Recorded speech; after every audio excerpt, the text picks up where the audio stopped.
অভিমন্যু নাগ, অবাক হয়ে যাচ্ছি তোমাকে দেখে। স্বাভাবিক, যাকে খরচার খাতায় ফেলে দিয়েছিলেন সে এখনো নিজেকে একটু বাঁচিয়ে রেখেছে। না রাখলেই ভালো করতে। পুলিশ ডিপার্টমেন্ট তোমার নামে থুতু ফেলে। গায়ে থুতু মেখে বেঁচে থাকাটা কোনো ভদ্রলোকের বেঁচে থাকা নয়, ওর থেকে মরে যাওয়া ভালো। মরিনি কারণ আপনি বেঁচে আছেন বলে। আমার ফাইলে বিশ্বাসঘাতকে স্ট্যাম্প মেরে সই করেছিলেন আপনি, পুলিশ মন্ত্রী বিক্রম সেন। আপনার ওই একটা স্ট্যাম্প আর সই আমার জীবনের 12 আনা নষ্ট করে দিয়েছে। আপনি আমার কাছে ওই 12 আনার নিজেকে খুব ছোট মনে হচ্ছে। বিক্রম সেনের স্ট্যাম্প আর সই যার উপর পড়ে তার 16 আনাই বরবাদ হয়ে যায়। তোমার 4 আনা বাদ গেল কি করে? ওই 4 আনা আপনার 16 আনার উপর স্ট্যাম্প মেরে সই করবে বলে বাদ পড়ে গেছে। ওই 4 আনা নিয়ে এখান থেকে চলে যাও, নাহলে আমার 12 আনার স্ট্যাম্পটা এবার 4 আনার উপর ভারী হয়ে যাবে।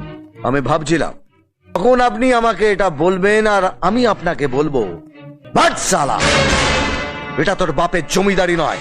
তুই আমাকে এখান থেকে চলে যেতে বলবি আর আমি এখান থেকে চলে যাব। অভিমন্যু! অভিমন্যু নাগ বালি বোড়াও নয়, জল ঢোড়াও নয়, জাত গোখরো। 100 বলেই ছবি। ভদ্রলোকের বাড়িতে এসছেন, চা খান, জল খান, ভেপু বাজিয়ে কেটে পড়ুন। রেঞ্জের মধ্যে আসবেন না, তাহলে স্ট্যাম্পটা আগে পড়বে আর সইটা মরার পর।